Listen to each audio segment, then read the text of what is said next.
محترم بزرگوں اور دوستوں، حاضرین مجلس و حاضرات، قابل قدر قابل احترام وابستگان خانقاہ اور اہل سلسلہ، اللہ رب العالمین اپنی نعمتوں کی صحیح قدردانی اور صحیح پہچان ہم کو اور آپ کو عطا فرمائے۔ اللہ تبارک و تعالیٰ اپنے بندوں پر بڑا مہربان ہے، اور اللہ تبارک و تعالیٰ خوب جانتا ہے کہ بندے ان کی فطرت میں اللہ تبارک و تعالیٰ نے بھول نہ رکھا ہے، اور آدمی کو اللہ تبارک و تعالیٰ نے فطرتاً ظلوماً جہولا فرمایا ہے کہ نادانی میں دانشمندی کے ساتھ میں آدمی اپنی ذات پر ہی ظلم کرتا ہے، لیکن بندہ اپنی ذات کے اعتبار سے ظلوماً جہولا ہے، جاہل ہے، ظلم کرنے والا ہے، اپنی ذات پر ٹھوکر کھانے والا ہے، غلطیاں کرنے والا ہے۔ لیکن رب العالمین نے اپنا تعارف قرآن مجید کے اندر میں جو فرمایا ہے، اس تعارف کا خلاصہ اور اشارہ یہ ہے کہ میرے بندو تم خطا کار ہو تو میں عطا وار ہوں، تم ظلوماً جہولا اگر ہو تو میری طرف سے تمہارے لیے رہبری اور تمہارے لیے عبرت کے سامان دنیا میں کوئی کم نہیں ہے، بلکہ میں نے تمہاری غفلتوں کو دور کرنے کے لیے سوالات نبیوں کو دنیا میں بھیجا، 4 آسمانی کتابوں کو میں نے بھیجا، اور سب سے آخر میں میرے محبوب دو جہاں کے مالک، ہمارے سانسوں کے مالک حضرت محمد مصطفیٰ صلی اللہ علیہ وسلم کو خود میں نے بھیج دیا۔ اور یہیں پر بات ختم نہیں ہوئی، بلکہ میرے محبوب کے ذریعے سے میں نے اپنے انعامات کا اتمام کر کے اپنے محبوب کی صورت میں سب سے بڑی نعمت میں نے تمہیں عطا فرما دی، اور رب العالمین نے یہ بتا دیا کہ میرے بندوں تمہارے دینے کے لیے میرے خزانے کی آخری نعمت اور آخری خزانہ اور آخری چیز، خدا کے خزانے میں بھی اس سے آگے اس سے بڑی کوئی چیز نہیں ہے۔ جنت ہو، جنت کی نعمتیں ہو، قرآن پاک ہو، شریعت ہو اور دین ہو، ولایت ہو، اور جو کچھ بھی اچھے نظام اور جو کچھ بھی جتنا آدمی سوچ سکتا ہے اپنے ذہن کی پرواز سے، لیکن اللہ کے خزانے میں سب سے بڑی نعمت اور سب سے آخری نعمت، رب کا خزانہ اس نعمت کے بالمقابل اب خالی ہے۔ وہ نعمت کی صورت میں اللہ تبارک و تعالیٰ نے اپنے محبوب کو، جن کو اللہ تبارک و تعالیٰ نے کروڑوں اربوں برس اپنے ساتھ میں رکھا عرش الہی پر، اور جن کو اللہ تبارک و تعالیٰ نے عرش کی زینت بنایا، جس کو اللہ تبارک و تعالیٰ کے عرش و کرسی کی رونق بنایا، اور جن کے نارن پاک کے دھوبل سے جنت کو سجایا، اور جن کے ذریعے سے انبیاء کو وجود بخشا، جن کے طفیل میں قیامت تک اولیاء دنیا میں ظاہر ہوں گے۔ کہیں پر اگر کوئی خدا کی نعمت جو قابل قدر خدا کی قسم تم کو مجھ کو نظر آتی ہو، چاہے تم کو اور مجھ کو اپنی اولاد کی صورت میں ہو، بہترین کھانوں کی صورت میں ہو، لہلاتی ہوئی کھیتیوں کی صورت میں ہو، جنت کی باغ و بہار کی صورت میں ہو، قرآن کی آیتوں کی صورت میں ہو، دین کے احکامات کی صورت میں ہو، صفا و مروہ کی سعی کی صورت میں ہو، طواف زیارہ کی صورت میں ہو، یا مینا کی قربانی کی صورت میں ہو، اور چاہے وقوف عرفات کی صورت میں ہو، چاہے مدینہ منورہ کی رونقیں ہو، یا مکہ مکرمہ کی عظمتوں کے پہاڑ ہو، جہاں کہیں پر خدا کی ثنائی اور خدا کی سبحان اللہ کے کہنے کا موقع ملتا ہے، وہ صدقہ ہے میرے آقا دو جہاں کے مالک کے نارن پاک کا۔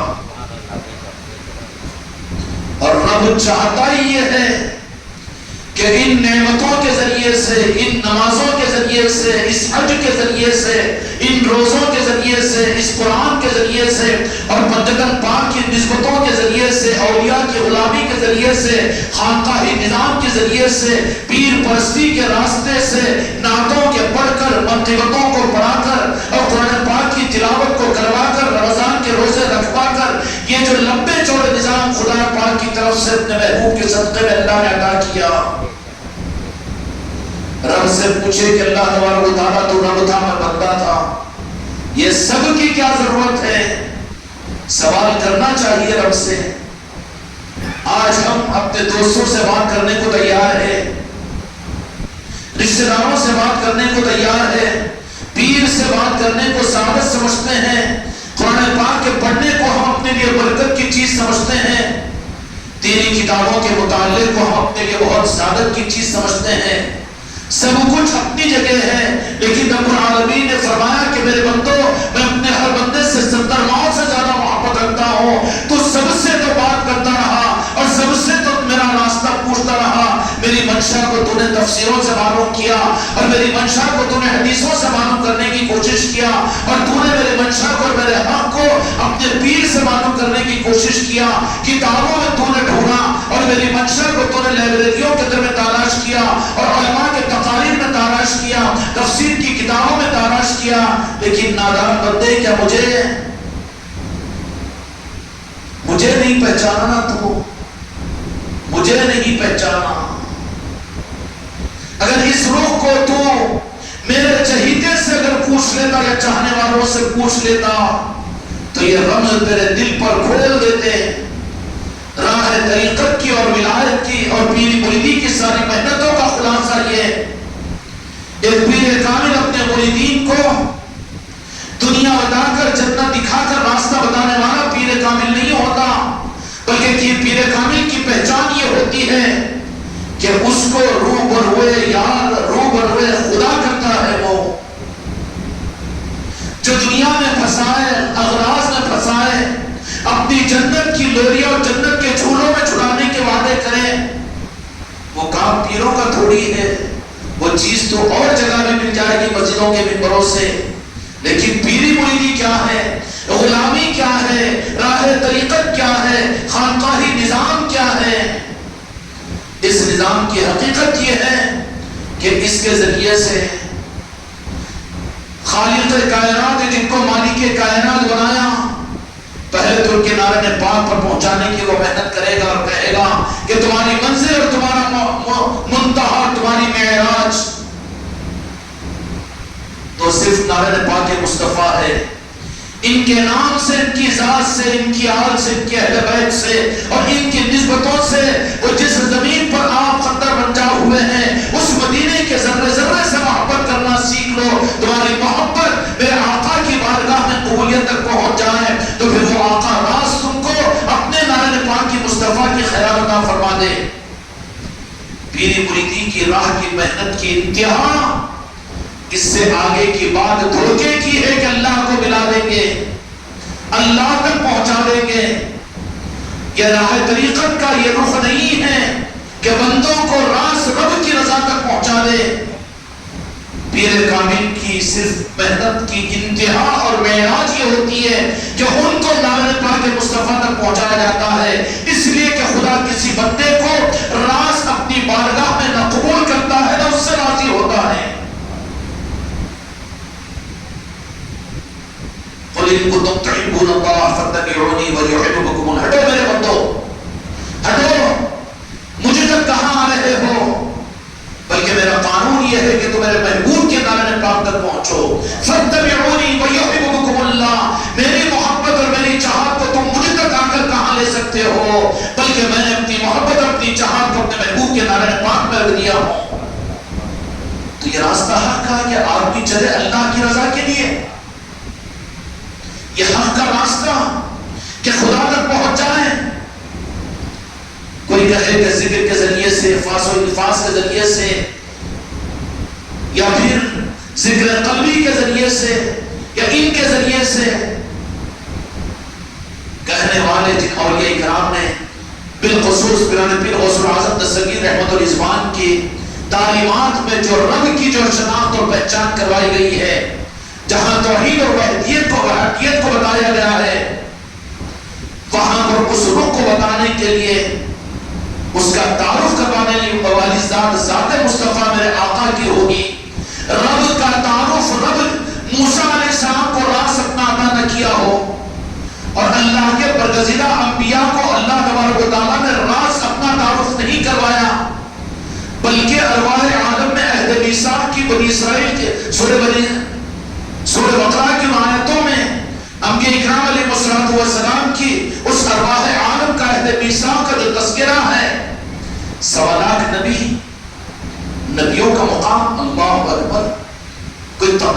کوئی سوچ نہیں سکتا، صحابہ کے بارے میں نہیں سوچ سکتے، اولیاء کے بارے میں نہیں سوچ سکتے.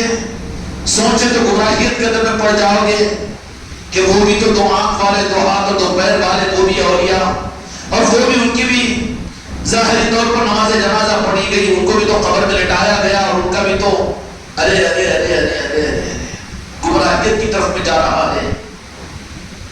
دیکھ رہا ہے کہ تو کفن پہنایا، لیکن اللہ کے اولیاء کو فرشتوں کا جو کفن پہنایا جاتا وہ تیرے قلب کی نگاہ کھلی بھی نہیں ہے، جس کی وجہ سے تو ایک کاٹن کے کپڑے کا کفن دیکھ رہا ہے.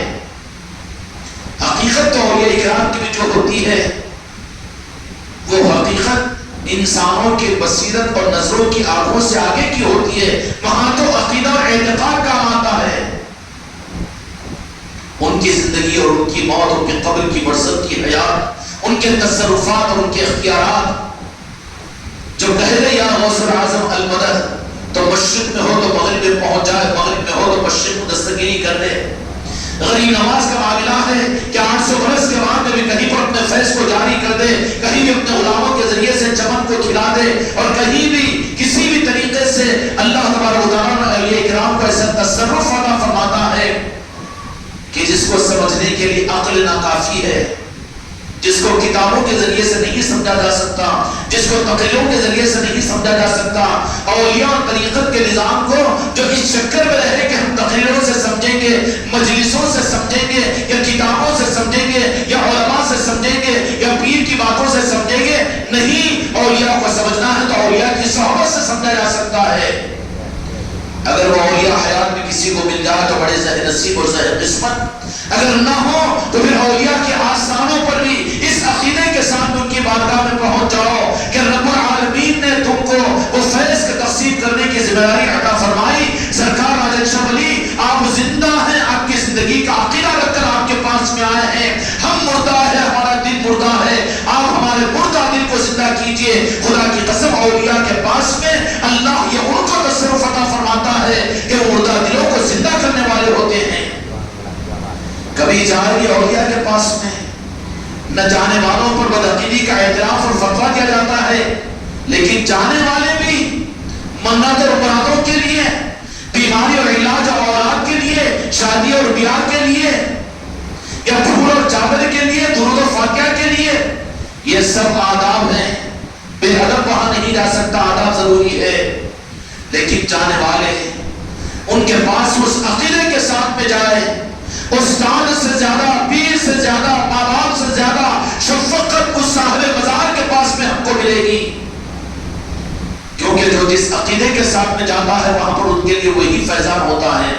جانے والوں نے اپنے اغراض کے لیے وہاں جانا شروع کیا تو آج سے 60-70 سال پہلے اولیاء کے پاس میں جانے والے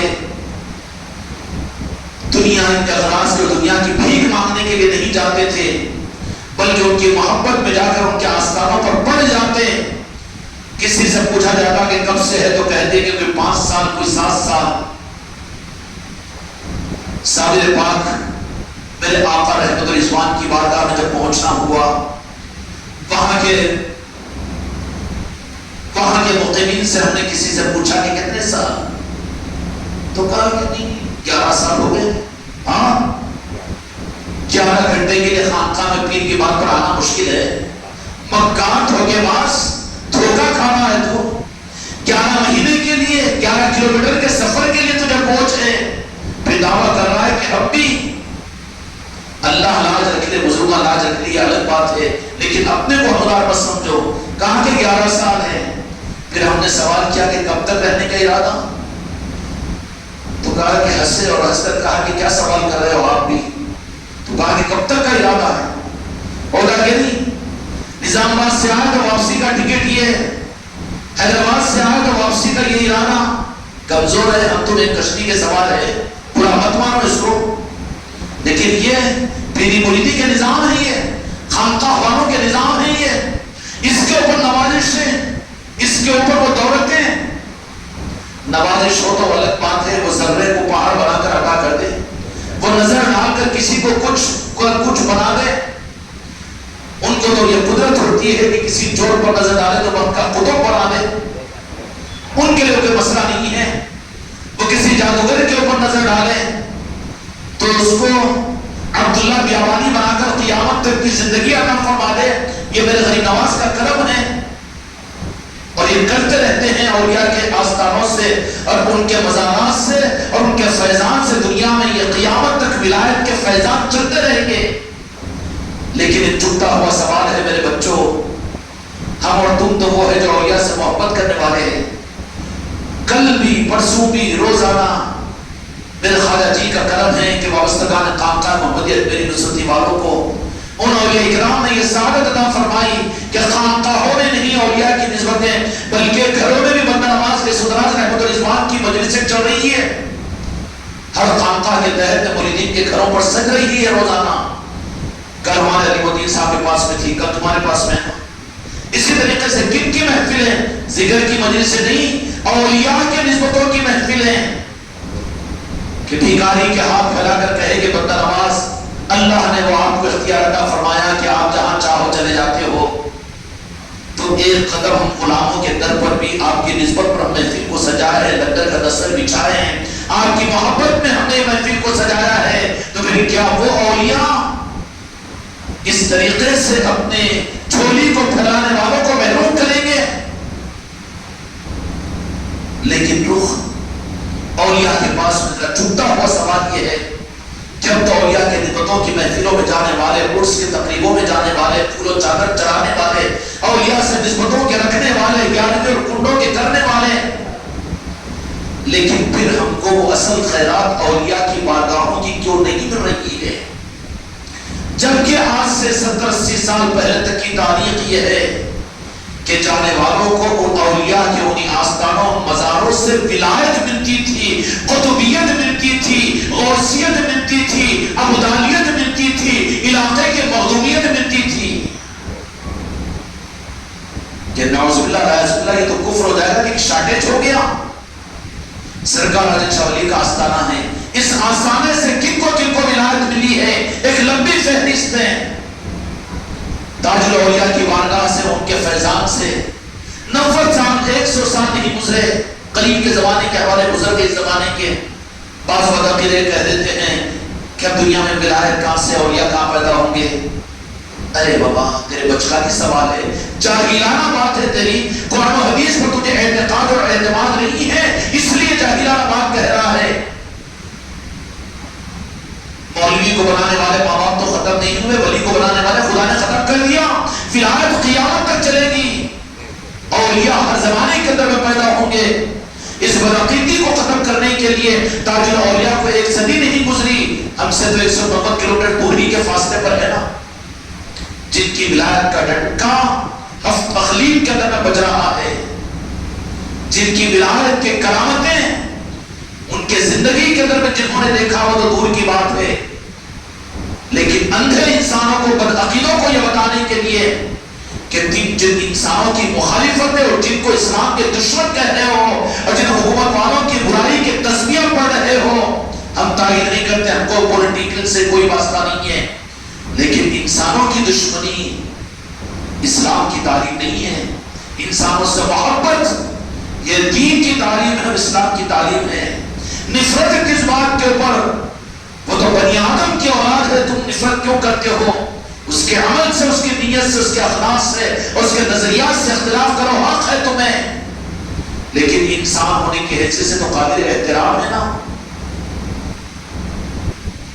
تم سب کہہ رہے ہو کہ برا نہ مانو میرے بچوں، برا نہ مانو، لیکن ایک کڑوی حقیقت بتا رہا ہوں تاکہ کچھ رخ ملے حق کو حق کے۔ الزام ہے حکومتوں کے اوپر کہ انہوں نے مسجدوں کو توڑا، اسلام کے قانون میں ترمیم کر رہے ہیں، پارلیمنٹوں میں اسلام کے خلاف میں بلوں کو پاس کر رہے ہیں، اس کی کوئی تائید نہیں کی جا سکتی۔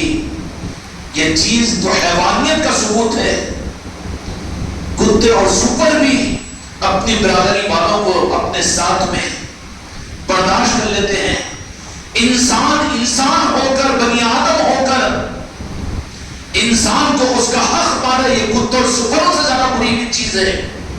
ہم اس کی تائید نہیں کرتے، لیکن جن لوگوں کے اوپر ہم کو یہ اعتراض ہے، اعتراض واجبی بھی ہے، وہ تو جانوروں اور حیوانوں سے زیادہ دیکھی ہوئی گزری ہوئی چیزیں ہیں، وہ ہم ان چیزوں کی تائید نہیں کریں گے، غلط چیز غلط ہے، لیکن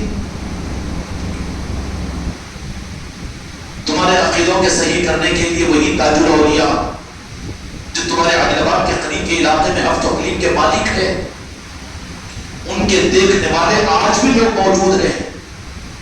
تاج الاولیاء ناگپور شریف میں ہے. کیا کیا انہوں نے؟ صرف 7-8 سال پہلے جن کے اوپر الزام ہے کہ انہوں نے مسجد توڑا، الزام نہیں، بات صحیح ہے. انسان نہیں رہتا تو حیوانوں سے بدتر ہو جاتا ہے. قرآن مجید میں اللہ نے فرمایا کل بل ہوا کل الانعام، کہ یہ حیوان نہیں، حیوان سے بدتر ہو جاتا ہے. انسان ہے وہاں پر. انسان ہونے کی حیثیت سے مسلمان بھی یہ ہو سکتا ہے کہ بھائی بھائی کا حق مارے، بھائی بھائی کو قتل کرے، مسلمان کو مسجدوں میں شہید کرے. کیا نہیں ہو رہا ہے؟ حیوانوں سے زیادہ بدتر چیز ہے یہ. کوئی عیسائی اور یہودی وہ کام نہیں کر سکتا جو اپنے آپ کو مسلمان کہنے والا، متشرع کہنے والا اور دین کا دعویدار ہو کر وہ کام کرتا ہے. مسجدوں کے زمینوں پر قبضے کرنے والا، عیدگاہوں پر قبضے کرنے والا اور پھر مدارس کے نام پر چندے کر کے کھانے والا. غیر مسلم بھی تو تبرک کہے گا کہ ایسا کیسا ہو سکتا ہے، لیکن یہ سب کچھ کر سکتا ہے. کیوں؟ انسان ہے وہ. تو پھر ان انسانوں پر غلط چیز ہے. لیکن یہ اولیاء اکرام اپنی کرامتوں کو ظاہر کرتے ہیں کہ جنہوں نے تمہارے اسلام کی مسجدوں کو چھینا، ڈھایا اور اسلام کے بارے میں تم خطرے کا ڈنکا دنیا میں پیٹ رہے ہو. کیوں خدا کی قدرت کو، خدا کے نظام کو بھول گئے؟ خدا کے نظام کو کیوں بھولے؟ خدا کے نظام کو بھول کر ان حکومتوں کا خوف اور خائف ہونا تم کو خدا کی نظر سے نہیں گرا دے گا. اس روح کی کوشش کرتے کہ جس سے تم خدا کی نظر میں قابل تعظیم اور قابل عظمت بن جاتے. خدا تم کو غالب کرنے کا وعدہ تو قرآن مجید کے اندر میں کر چکا ہے. وَأَنْتُمُ الْأَعْلَوْنَ وَإِن كُنتُم مُؤْمِنِينَ. مسلمان مغلوب ہو سکتے ہیں، مسلمان دنیا میں پسپا ہو سکتے ہیں، مسلمان یہ دنیا میں قتل کیے جا سکتے ہیں، لیکن مومن مٹھی بھر بھی ہوگے. تو قرآن پاک کے وعدے اور عقیدے کے مطابق میں ہمارا عقیدہ تو یہی ہے کہ وَأَنْتُمُ الْأَعْلَوْنَ وَإِن كُنتُم مُؤْمِنِينَ. تم ہی غالب رہو گے، تم ہی وَأَنْتُمُ الْأَعْلَوْنَ وَإِن كُنتُم مُؤْمِنِينَ. تم ہی سربلند رہو گے، تم ہی غالب رہو گے. غالب بھی تم اور سربلند بھی تم. 58 مسلم حکومتیں ہیں، سربلند ہیں، غالب. اپنے ملکوں کے اندر اسلام کو تم نہیں چلا سکتے ہو، بلکہ ارض مقدس پر امریکہ اور یہودیوں کے اشاروں پر وہاں شراب کو بیچنے کی دکانیں تم کھول رہے ہو. تم غالب ہیں، تم تو مغلوب، تم تو بھیکاری ہے، تم تو گھٹنے ٹیک رہے ہو. اولیاء کے آثاروں پر سر جھکانے سے تم نے رکایا ہے. تو اس کے عوض میں خدا پاک نے تمہیں امریکہ کے خنزیر نما انسانوں کے سامنے تمہارے گھٹنوں کو ٹکایا ہے. ان عرب والوں کو، عرب والوں سے مراد وہ عرب نہیں ہے جو واقعتاً عرب ہو، بلکہ جو عرب کے جوڑے پہن کر وہ بنو ہاشم اور عرب تو خدا کی قسم وہ ہمارے لیے عزت کی آنکھوں کے سر کے تاج ہے. وہ ان کی بات عرض نہیں کر رہے ہیں، لیکن یہ نجدی اور یہ وہابی جو عرب کے بڑے بڑے اونچے منصبوں کے اوپر جنہوں نے بادشاہت پر مکہ اور مدینے پر قبضہ کیا اور قبضہ کر لالچ کیا دیا تھا کہ اسلام کو زندہ کریں گے. شراب کا بیچنا اسلام، رڈیوں کا ناچ اس بار سرزمین کے اوپر کوئی یہودی کوئی کافر ہندوستان کی حکومت تانے مار رہی ہے، پھر بھی شرم نہیں آ رہی. یہ لعنت کیوں ہو رہی ہے؟ کیونکہ تم غالب ہو، مغلوب ہو ماننا پڑے گا. یہودیوں کے سامنے، نصارہ کے سامنے، اسرائیل کے سامنے مغلوب مانیں گے کہ نہیں؟ تم ہی غالب رہو گے اور تم ہی سربلند رہو گے. پھر سربلند کیا ہے جی؟ سربلند کیا ہے؟ یہ تو عورتوں کے سامنے سرنگو ہے. کدھر جا رہے ہیں؟ تم جاتا اٹھا. عورت کے سامنے سرنگو ہے. سربلند کہاں ہے؟ سربلند ہے مردانگی. کیوں؟ ماننا پڑے گا کہ ہم مسلمان ہوں گے، اس کا انکار نہیں، اس لیے کہ 5 وقت کی نماز پڑھتے ہیں اور پھر ہم اسلام کو قبول کیے ہوئے ہیں، قرآن تراویح میں سنتے ہیں اور پھر قربانی کی دیتے ہیں ختنہ کیے ہوئے ہیں اور پھر ہمارا کوئی عقیدہ اسلام کے خلاف نہیں، مسلمان ہیں، ہم مانتے ہیں. لیکن مسلمانوں میں ایک طبقہ تو اپنے وقت پر منافقین کا بھی تھا، اور وہی اسلام کی ڈکشنری کے اندر میں یزیدی بھی اپنے وقت کے اوپر تھے، اور قیامت تک ایسے بھی رہیں گے مسلمان. یہ تاریخ بھی ہے. میرے آقا نے ارشاد فرمایا تھا کہ ایک وقت وہ آئے گا کہ دوسری قوم تم کو برباد کرنے کے لیے ایک دوسرے کو ایسے دعوت دے گی جیسے بھوکے کھانے پر ایک دوسرے کو دعوت دیتے ہیں. صحابہ کو تعجب ہوا، یا رسول اللہ کیا ہم اقلیت میں ہوں گے اس وقت میں؟ میرے آقا تو جہاں کے مالک محمد رسول اللہ صلی اللہ علیہ وسلم نے فرمایا اقلیت میں نہیں بلکہ اکثریت میں ہوں گے. سمندر پر چھاگ کی طرح سے تم ہوں گے، لیکن وہن والا مرض تمہارے اندر پیدا ہو جائے گا جس کی وجہ سے دوسری قوم کو دباتی رہے گی، دباتی رہے گی، دباتی رہے گی، اپنی چلائے گے، تم مغلوب ہو جاؤ گے. کہ میرے آقا نے نہیں بتا دیا؟ پھر اس کی وجہ کیا ہے؟ اس کی وجہ یہ ہے کہ اب مسلمان ہیں لیکن مومن نہیں بن سکے. کیوں کہ اگر مومن بن جاتے تو خدا کا وعدہ، خدا کی قسم غلط نہیں ہو سکتا، قرآن کے عقیدے کے خلاف نہیں ہو سکتا. وَأَنْتُمُ الْأَعْلَوْنَ وَإِن كُنتُم مُؤْمِنِينَ، تم ہی غالب رہو گے، تم ہی سربلند رہو گے. وعدہ اللہ کا ہے نا جی. تو پتہ یہ چلا کہ وعدہ مومنوں کے ساتھ میں ہے، مسلمانوں کے ساتھ میں نہیں ہے. ہم مسلمان ہیں، اس لیے کھل کر پورے عالم کے مسلمانوں کو اور ساری مملکت اسلامیہ کے نمائندے کو، ہر انسان کو، ہر چھوٹے بڑے کو، مصلی کو اور امام کو اس بات کی دعوت دو، خاکہ محمد میری نصرتی والوں، یہ تمہاری ذمہ داری ہے کہ تم مسلمان ہیں لیکن مومن بنو. اور مومن بننے کے لیے کیا چاہیے؟ مومن بننے کے لیے عالم بننا ضروری نہیں ہے، حافظ بننا ضروری نہیں ہے، اور تمہیں کوئی ڈگری حاصل کرنا ضروری نہیں ہے، بلکہ مومن بننے کے لیے ٹوٹ کر جن کا کرنا پڑتے ہو ان کے ساتھ محبت اپنے دل میں پیدا کر لو. جس دن یہ چیز ان مسلمانوں کے دلوں میں روحانیت میں پیدا ہو جائے گی اس دن مومن بن جائیں گے، اور مومن بنیں گے تو خدا کا وعدہ کنیکٹڈ ہو جائے گا، کنیکٹڈ ہو جائے گا. بہت اچھا سیل آپ کے پاس میں ہے لیکن بیلنس نہیں ہے تو آئے ہوئے میسج بھی نہیں آئیں گے، کنیکٹڈ بھی نہیں ہوگا، بات بھی نہیں ہوگی، کچھ نہیں. غصے میں آنا، پھوڑ لینا انسٹرومنٹوں کو. بیوقوف جاہل ہے تو جاہل ہے نا. انسٹرومنٹ پھوڑنا مسئلے کا حل نہیں ہے. مسلمانوں کو برا کہنا تو بدعتی ہے، تو جہنمی ہے، اور تو وہابی ہے، تو دیوبندی ہے، اور یہ مسلمانوں کو گمراہ کہہ کر ان کو نکالنا یہ نہیں ہے. انسٹرومنٹوں کو مت پھوڑ، بلکہ بیٹا اگر تیرے اندر میں ہے ہمت تو اولیاء کا غلام ہے تو ان میں بیلنس ڈال دے. ایمان کا، نعرہ پاک مصطفیٰ کا، یہ تو کرنا ہاتھ نہیں ہوتا تجھ سے، صرف فتوے دینا ہاتھ ہوتا ہے. مسلمانوں میں نفرت پیدا کرنا ہاتھ ہوتا ہے. اپنے 50,000 کا جیب بھرنے کے قابل مسلمانوں کو آپس میں لڑا دینا تیرا مشورہ بنا ہوا ہے. قیامت کے میدان میں میرے آقا کو کیا وہ بتائے گا؟ کرنے کا کام کیا ہے؟ انسٹرومنٹ پھوٹ رہے نا جی. مسلمانوں کو ان کی مسجدیں الگ، ان کے مدرسے الگ، ان کے اوپر فتوے، ان کے اوپر فتوے، ان کے پیچھے وہ نماز پڑھنے کو تیار نہیں، ان کے پیچھے یہ نماز پڑھنے کو تیار نہیں، ان کی رشتہ داریاں ان کے اندر میں نہیں، ان کی رشتہ داریاں غیر مسلم دیکھ کر ہنس رہے ہیں کہ تم کون سے مسلمان ہو. مسلمان بھی کتنے ہوتے ہیں، مذاق نہیں مل رہا ہے. گاندھی جی نے کہہ دیا تھا امبیڈکر کو کہ اسلام قبول کریں گے، بس کون سا شرط نہیں آتی. جو کلمہ پڑھ کر میرے آقا کے ساتھ محبت کرے وہی تو مومن ہے. اسلام میں کہاں فرقے، کہاں تفریقے؟ کیا میرے آقا نے جماعت مسلک امت کو دی تھی یا میرے آقا نے صرف امت بنایا تھا اس امت کو؟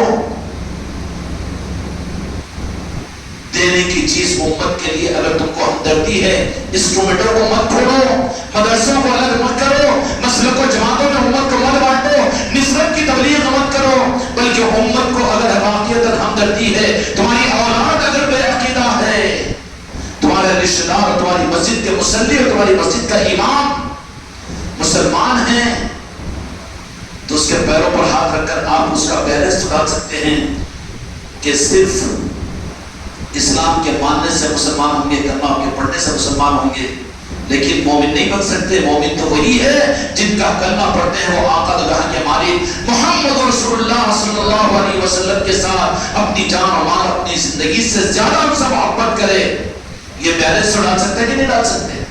خانقاہ محمدی والوں، تم کو ہم نے مسئلہ کو جماعت نہیں دی، امت میں پہلے ہی جماعت اور مسلک بہت ہے، کاٹ کاٹ کر امت کھا رہی ہے. یہ میری مسلک، یہ میرا جماعت، یہ میرا طبقہ، یہ میرے مرید، وہ تیرے مرید، تیرا مدرسہ میرا مدرسہ. تم بھی ایک نیا فتنہ پیدا کرو گے؟ نہیں، بلکہ تمہارا کام یہ ہے اس ٹومیٹو کو پھوڑو مت، بلکہ اگر تم کو ہمدردی ہے تو پھر بیلنس ڈال دو تاکہ کنیکشن ہو جائے. میرے آقا سے ٹوٹ کر محبت کا پیغام کون مسلمان قبول نہیں کرے گا؟ جی کرے گا کہ نہیں کرے گا؟ کرے گا کہ نہیں کرے گا؟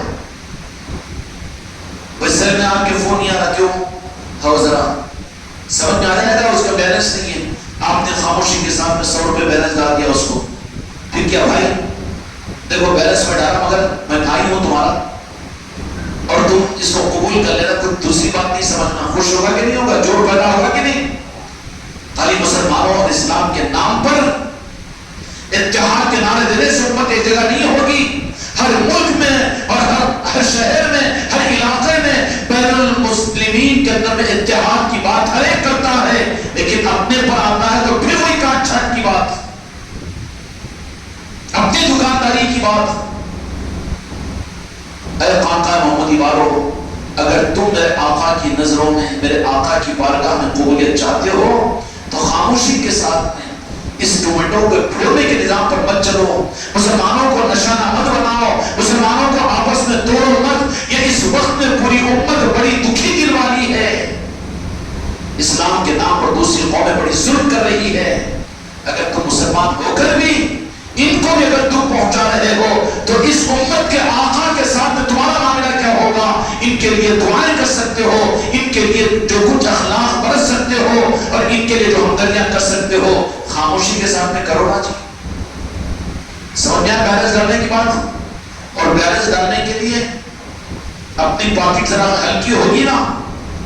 ان مقاصد کے لیے اپنے آپ کے اخلاق کو اپنے آپ کے لیے تیار کرو، اور خاموشی کے ساتھ میں ہر مسلمان کو کہو کہ بھائی تو میرا بھائی ہے، کلمہ گو ہے، تو میرے آقا کا نام لینے والا ہے، کلمہ پڑھ کر مسلمان ہوا ہے.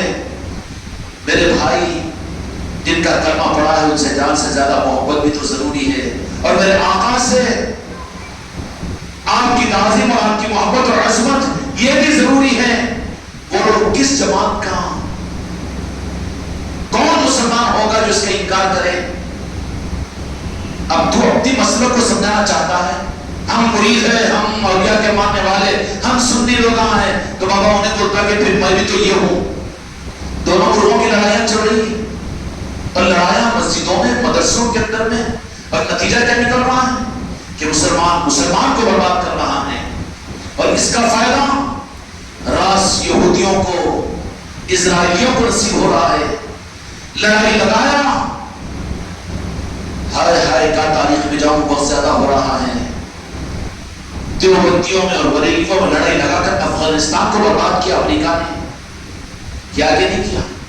شیعوں اور سنیوں کے اندر میں لڑائی لگایا اور عراق کو برباد کر دیا. اور کتنے ملکوں کو برباد کرنے کا ارادہ ہے تمہارا؟ جو اس رخ پر آ تو سمجھنا کہ دین کا خدمت گزار نہیں ہے، بلکہ دین کو بیچنے والا ہے. یہ اس کے سننے سے، اس کے قریب جانے سے، چاہے وہ تمہارا پیر کیوں نہ ہو، ہٹ جاؤ بازو. اس کے پاس خوشبو نہیں، اس کے پاس بدبو ہے. خاموشی کے ساتھ میں ہر ایک کو یہ دعوت دے دو کہ جن کا کلمہ پڑھ کر تو مسلمان ہوا ہے، مومن بننا چاہتا ہے کہ نہیں بچے. اور پھر بات آتی یہ ہے کہ اللہ نے جتنے احکامات، چاہے نماز ہو، روزہ ہو، زکوٰۃ ہو، حج ہو، قربانی ہو، قربانی دینے کے لیے سارے مسلمان تیار ہیں نا جی. حصے کے، حصص کے، جانوروں کے، بکروں کے، بیلوں کے، یہ جان بچانے کے لیے چور راستہ مت نکالو. اصل تک تو نقل ضروری ہے، ورنہ منافق بن جاؤ گے. بچی کے جہیز میں دینے کو 10 لاکھ روپے ہے اور جیب میں رکھتا ہے 20,000 کا سر. قربانی ایک حصہ میں لے لیتا ہوں، ایک حصے تیری ایسی کی تیسی. آخر لے جاتا ہے 5,000 کا. اب قربانی کے مسئلے میں سال میں ایک مرتبہ موقع ملتا ہے، تو دکانداروں نے تو امت کو اپنے چپڑوں کے خاطر، اپنے مقاصد کے خاطر امت کو تو غلط رخ پر ڈال دیا. حصوں کی قربانیاں تھی کیا سے 10-15 سال پہلے تھی. اور مسئلہ کتنا نازک ہے، مسئلہ بولنے کے لیے تو یہاں پر نہیں بیٹھے، لیکن 7 حصوں میں آپ ایک حصہ مل رہے ہیں. بڑے مخلص ہیں، اللہ والے ہیں، ولی اللہ ہے، تو تمہاری نیت بہت اعلیٰ ہے، لیکن کیا کرو بیٹا اجازت نہیں دے رہا، اور وہ ذرا حالات ایسے نہیں ہیں، کیا قرضہ لوں کی، لون لوں کی، یا سود سے لوں کی؟ ارے سود کے کھانے والے نہیں، آپ کی تو خالی حصہ میں لے رہا ہوں، یہ حصوں کی دکانیں کنہوں نے لگائی؟ اولیاء نے لگائی۔ اولیاء تو آج اپنی بارگاہ پر اپنے چاہنے والوں کو، غریب اور مسکین آدمی بھی جا کر وہاں بکرا کاٹ کر نیاز کرتا ہے، غوث الاعظم اپنے چاہنے والوں کو، ان کو اتنی ہمت ادا کرتا ہے کہ وہ نیاز کرنے والے کو بولے کہ تمہارے بکرے میں میرے بھی 5,000 اٹھا کر تھپڑ مارتا ہوں، مارتا کہ نہیں مارتا؟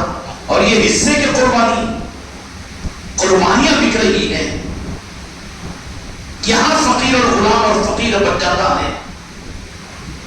جہاں ایسا رخ آئے تو وہاں پر اپنی تربیت کے لیے کیا کرنا کہ میں نہیں، میرے سے قربانی نہیں ہو سکتی نا۔ اچھا غریب اگر قربانی دینا چاہے تو نہیں دے سکتا کیا؟ دے سکتا ہے، دے سکتا ہے کہ نہیں؟ زکوٰۃ نہیں ہے فرض، لیکن قربانی اگر کوئی غریب آدمی بھی دینا چاہے تو دے سکتا ہے۔ پھر امت کیوں محروم رہ گئی ہے؟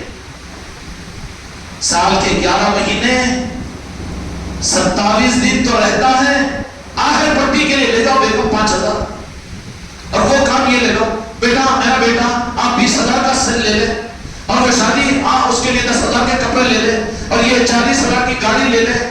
یہاں تو 11 مہینے 27 دن تو رہتا ہے اپنے ضرورتوں کے لیے، پھر خدا نخواستہ کچھ تو بھی کمر ٹیڑھی ہو گئی، ٹانگ کیلا کٹ گئی، گیا دواخانے کے اندر 50,000، لاکھ، 2 لاکھ۔ اب اس سے زیادہ پوری باتیں تو نہیں بولتا ہوں، سمجھ گیا ہو گیا نا؟ تھوڑا سا چسپے نما گیا، 4-5 لاکھ روپے کٹ کر لے کے سکول سے ہلکا ہو کر آ گیا، ہو رہا کہ نہیں ہو رہا؟ ہو رہا کہ نہیں؟ ہو رہا کہ نہیں رہا؟ اور یہاں پر ایک موقع سیدنا ابراہیم علیہ السلام کی قربانی، اسماعیل علیہ السلام کی قربانی کی سنت کے ادا کرنے کا، جس کو میرے آقا نے پسند فرمایا۔ صحابہ نے سوال کیا یا رسول اللہ صلی اللہ علیہ وسلم کہ یہ قربانی کا عمل، نہر کا عمل کیا ہے؟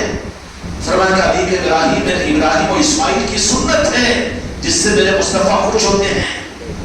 غریب قربانی دے سکتا ہے، 11 مہینے 27 دن کا بیٹا یہ امیر بن کر رہتا ہے، ڈاکٹر کے پاس اتنا خرچ کرے گا، علاج پر اتنا، باسمتی چاول اتنی، سسرال والوں کی دعوت اتنی، آخر پٹی اتنی، لیکن فقیر 3 دن بن جاتا ہے آخری، میں کہاں دے سکتا ہوں قربانی؟ تو اس کا علاج بتا دوں، کریں گے؟ جو ایسا بھکاری اور فقیر بنتا ہے کہ اپنی طرف سے قربانی، حصے کی قربانی ڈھونڈتا ہے، تو علاج میرے بچوں کو میں کہہ رہا ہوں کہ وہ 3 دن میں کسی کی قربانی کا گوشت لو بھی مت تم، کہ میں دے نہیں سک رہا ہوں تو قربانی کا گوشت لو بھی کیوں؟ اور میاں علاج ہے کہ نہیں؟ اور یہ فرید میں لاؤ 2 دروازے ادھر سے بھی لاؤ، ادھر سے بھی لاؤ، لے لاؤ۔ اس کا علاج یہ ہے کہ بیگم سے بھی کہہ دو کہ اپن دے نہیں سک رہے نا، اپن آخری غریب ہو گئے، تو اس سال قربانی کے ایک گوشت کی بوٹی لے کے بھی نہیں، مٹی پڑو تم پہ لو، میرے پاس میں یہ ہے، لے کے جاؤ، یا 8,000 کا 10,000 کا بیل خریدو، 15,000 کا خریدو، ہے کہ یہ حصے کی قربانی کی؟ ان کی چکروں میں ان کو چپڑوں سے مطلب ہے تیرے، ہاں بنے گا 2500 میں، حصہ بکے گا 3500 میں، چلو بزنس چل رہا ہے نا، تنقید نہیں کر رہا ہوں میں، مگر رخ یہی ہے نا، ورنہ اشتہار اور پہلے قیمت وصول کیسے ہو سکتا ہے کہ ایک جانور سستے میں مل جائے، کٹوائی کے اتنے پیسے نہ تو کیا واپس کرتے ہیں کہ تمہارے 2.5 روپے واپس آئے، لے لو بول کے؟ کہیں ہے کیا ایسا حساب؟ قربانیاں ظاہر ہو رہی ہے امت کی، اور یہ ہے کہ حصوں کی طرف جا رہا ہے، حصوں کی طرف جا رہا ہے۔ اور یہ شاید صاحب آپ بھی حصے لے رہے ہو گے نا، کپڑے بیچو، گھر کے بھاڑے برتن بیچو، نہیں تو پھر اس کا علاج یہ ہے، امت کو پہچان دو، دعوت دو کہ بھائی آج کسی کا گوشت اب اس بقرعید کے اندر میں ہم قبول نہیں کر سکتے، اس لیے کہ ہم قربانی نہیں دیے۔ علاج ہے کہ نہیں؟ پھر اگلے سال کتنی قربانیاں ہوں گی؟ بلکہ ہم تو 10-12 دن پہلے اگر کہتے رہے تو ابھی سے اگر یہ رخ ہماری بچیاں بھی سن رہی ہوگی نا، ہاں اس کا علاج یہ ہے، تو پھر بیگمیچ بالیاں نکال کے دیکھیں کہ جاؤ ایک ایسا 15-20 ہزار روپے آ جاتے اس کے، چلو عید میں شیر قربان اور قربان دکھائیں گے، اور جنوری میں پہلے لو تم، ہوگا کہ نہیں اس کا علاج؟ علاج ہو جائے گا نا. یہ طے کر لینا کہ کسی کی قربانی کا حصہ میں قبول بھی نہیں کروں گا. کیوں؟ کہ نہیں میں اتنا غریب ہو کہ میں قربانی نہیں دے سکتا ہے. تو پھر وہ غریب ہے دیکھو جا کے اس کو دے دو, یہ وہ محلے میں بانٹو, میں نہیں لوں گا. تو پھر صرف اور تمہارے اندر کی شرافت تم کو قربانیوں کے عمل پر کھڑے کرے گی. اس لیے کہ میرے آقا نے بڑی خوشی کے ساتھ فرمایا, صحابہ نے سوال کیا کہ قربانی میں ہم کو کیا ملے گا, تو فرمایا کہ میرے ابا جان سید ابراہیم و اسماعیل علیہ السلام کی سنت ہے. کتنی خوشی سے فرمایا کہ ارے بیٹا بابا کی برسی کرنا. کیوں؟ وہ تو میرا ابا تھا, ان کی پراپرٹی میں تو تم پڑھ رہا ہے. تو دادا کی برسی کرے گا تو باپ خوش ہوگا نا جی, خوش ہوگے کہ نہیں؟ اب یہ تو کھانے والا ہے, برسی بھی کھاتا, 10واں بھی کھاتا, 40واں بھی. اس کے پاس سے کھلانے کا کوئی نظام ہی نہیں ہے. ان کبھی آؤٹ گوئنگ پن تو بھکاری بنا دیا اللہ نے اس کو.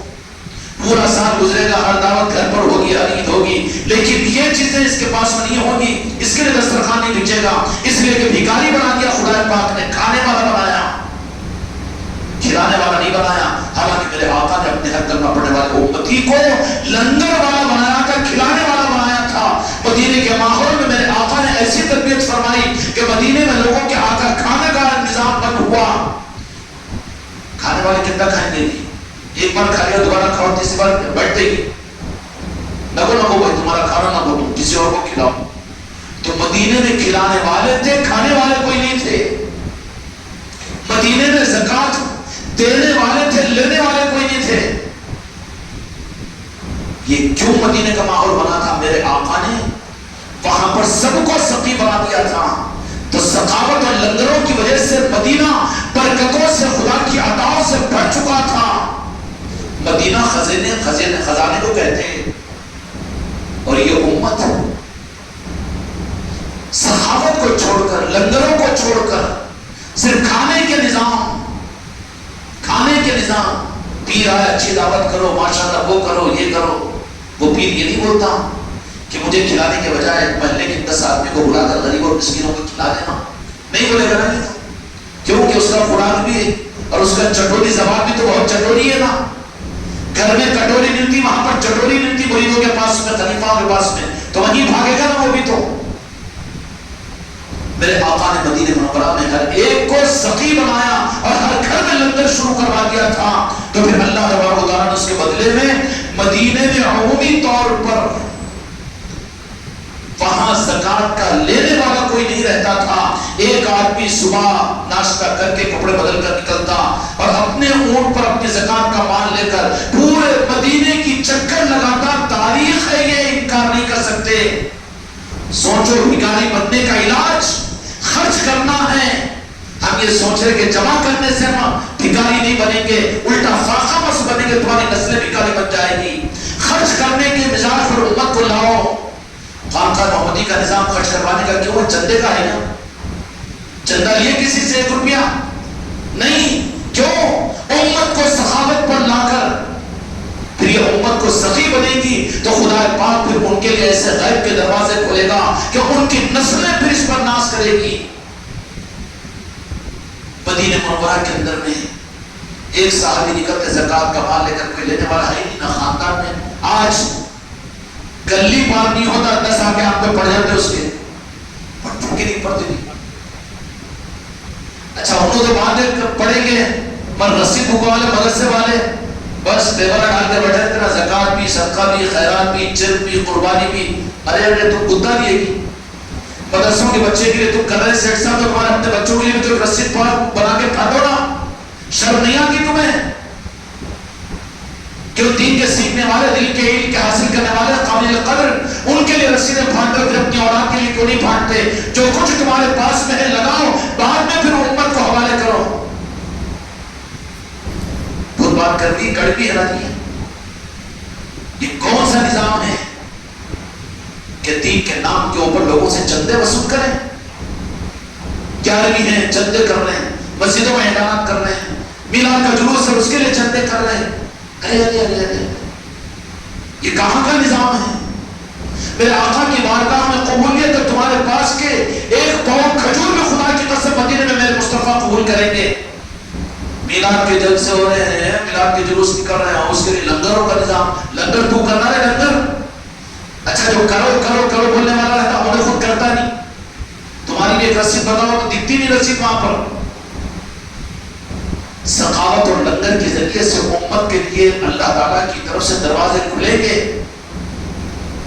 بالمقابل اس کے اگر امت کے اندر میں سے لنگر سخاوت ختم ہوگی، لاؤ جمع کرو، لاؤ جمع کرو، سود سے جمع کرو، فائنانس سے جمع کرو، دھوکے سے جمع کرو، بھائی کا حق مار کر جمع کرو اور بہن کے حق مار کر، یتیموں کا حق مار کر جمع کرتے کرتے کرتے کرتے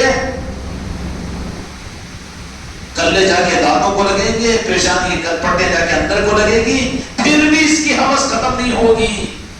آنے دو، لاکھوں روپے جمع ہونا، کروڑوں روپے نہیں، اور بھی آنے دو جی، اور بھی آنے دو جی. پھر ارے خرچ کرو نا، جو قربانی کا مسئلہ کہاں ہے جی؟ اب کے حالات ایسے نہیں ہیں، اب میں کیا کر سکتا ہے؟ ارے بابا پھر بیٹی کی شادی میں کتنا خرچ کیا، آخر پٹی میں کتنا خرچ کیا، برا تو نہیں مان رہے. خود کے پیٹ پوجا پر، خود کے علاج پر کتنا خرچ کیا. جب میری فقیری اور بھکاری کہاں گئی تھی.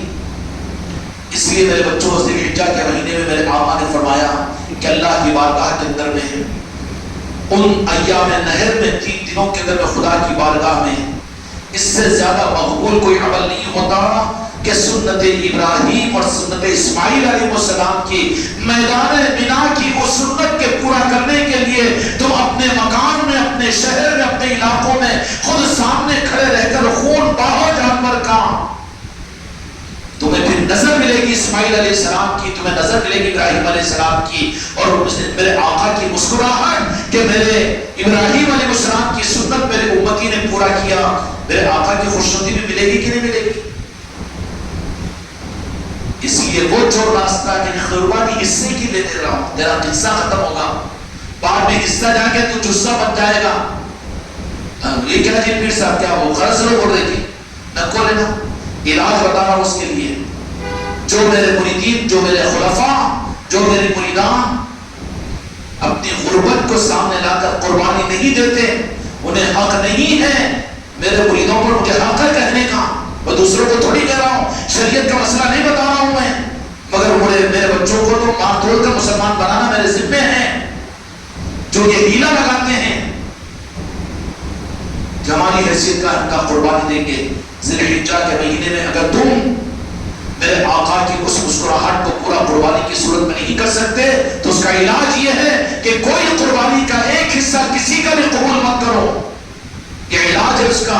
پھر اگلے سال تمہاری بیگم خود جمع کر کے دیں گی پونجی، میں قربانی کرو جی جانور لاؤ، کیسا بھی ہوگا کہ نہیں ہوگا؟ علاج ہے اس کا. اگر نہیں کرو گے تو پھر بچانے کی صورت میں کنگال بن جاؤ گے. میرے آقا مدینہ منورہ کے اندر میں سخاوت پر لگائے، لنگروں پر لگائے تو اللہ تبارک و تعالیٰ نے دنیا کے اعتبار سے بھی، کیونکہ جو بچہ سخی ہے باپ اس کو دے گا نا جی. بیٹا وکیل ہے، کاؤنٹر میں سے پیسے مارنے والا، جیبے سے نکالنے والا ہے، منگا بھی تو نہیں دیتا اس کو، دیتا نہیں. لیکن جو سخی ہے، اچھے کاموں پر استعمال کرنے والا ہے، اچھا خرچ کرنے والا ہے، اس کو تو زبردستی نہیں بولا بھی تو دے گا نا. غلے کی چابی کس کے ہاتھ میں دیتے؟ جیبوں میں سے چرانے والے کو. یا وہ بیگم کو تجوری کی چابی دیتے کہ جو نظر پوچھ کے بھی تم کو آنکھیں مچھنے لگاتی، ذرا سونے دے بابا ابھی نیند نہیں لگی، تھوڑی دیر ٹھہر جا. ویسے وہ دے کے چابی بنی میں رکھ کے سوئے گا نہیں تو پھر ناڑے کو بن لے گا وہ. ارے ناڑے کو کہیں کو بن دیتی ہے چابی، کیا کرو بھروسہ نہیں ہے. اور وہ بھی کھٹ احمد ہے کہ ہمارا ایسی دیر کھٹی مارتے رکھتا ہو، کیوں؟ گھر میں بھی حفاظت نہیں ہے تو وکیل کے ہاتھ میں چاٹی مارنے والے، کلاٹی مارنے والے کے ہاتھوں میں نہیں دیں گے. لیکن برخلاف اس کے جو سخاوت کرتا ہے، خدا کے خزانے اپنے اللہ تعالیٰ ان کے حوالے کر دیتا ہے، ان کو پھر اللہ تعالیٰ نوازتا ہے. وہ محتاج نہیں بنتے بلکہ ہمیشہ ہاتھ ان کا اوپر رہتا ہے. میرے آقا محمدی کے بچوں، مرید اور مریدان، اگر تم اپنی نسلوں میں سخاوت چاہتے ہو، دنیا کی فتوحات چاہتے ہو اور دنیا کو بھی چاہنا چاہتے ہو تو جمع کر کر کے تھپیاں گن گن کے دھوپ لگا لگا کر، اور یہ بھی اور وہ بھی، اس سے نہیں بلکہ تمہارے پاس میں جتنا آئے اس کو تم ہمت کر کے خرچ کرنا شروع کر دو خلق خدا پر. عنوان ڈھونڈو لنگروں کا،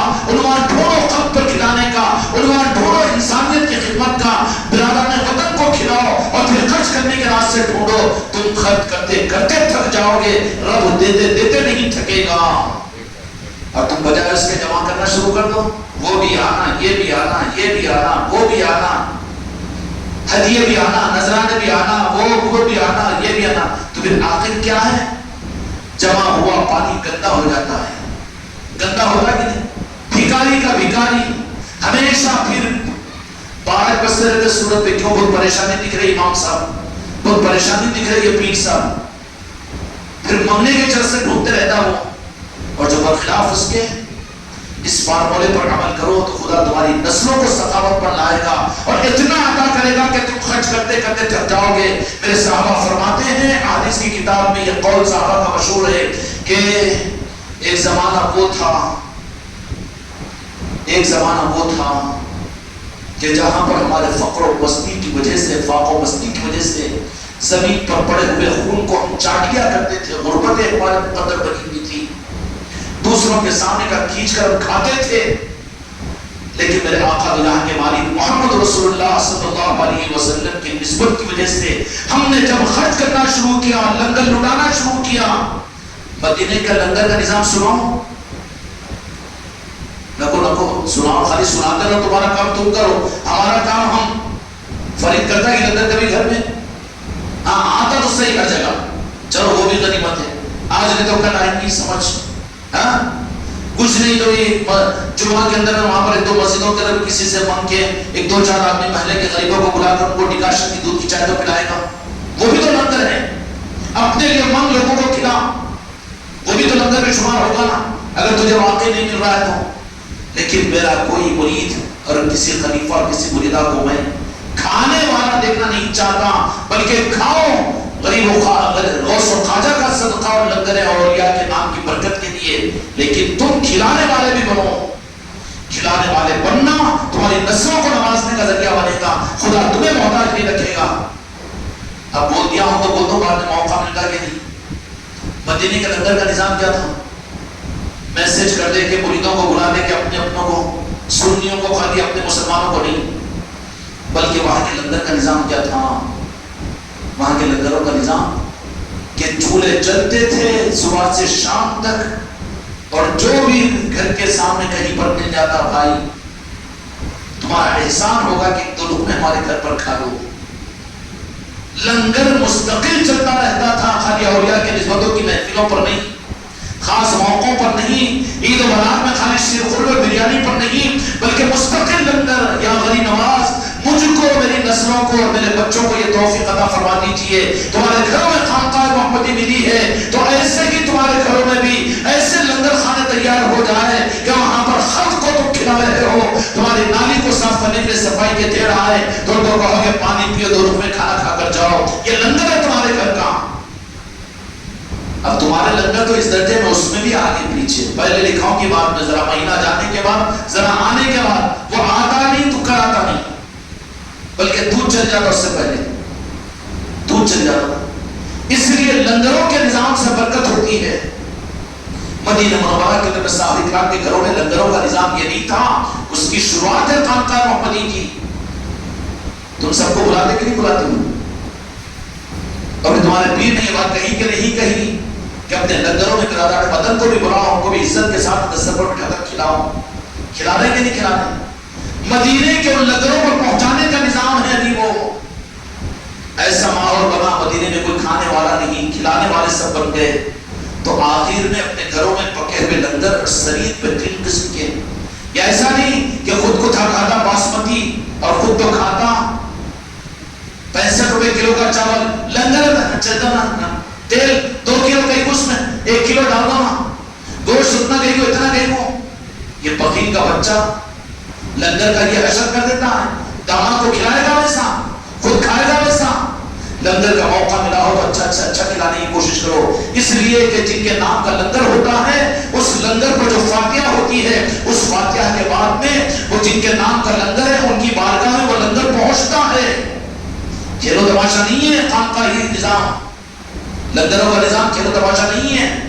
تو تم کیا بندے نواز کے سدراس کو موٹے چاول کی تہاری اور بریانی بھیجو گے, پسند کرو گے؟